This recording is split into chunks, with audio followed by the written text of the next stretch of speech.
How to fix lag on Roblox. Hello guys, so all what you have to do to fix the lag is very easy and simple.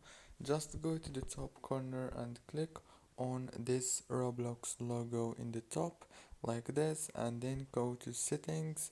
And now all what you have to do is so simple.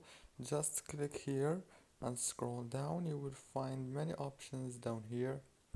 Go to the graphics mode and then make it manual, and then go to the graphics quality and make it as lower as possible. And then all what you have to do is make sure to go back.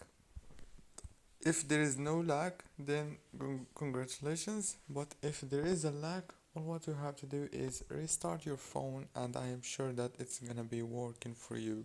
So don't forget to like, subscribe. Thank you for watching.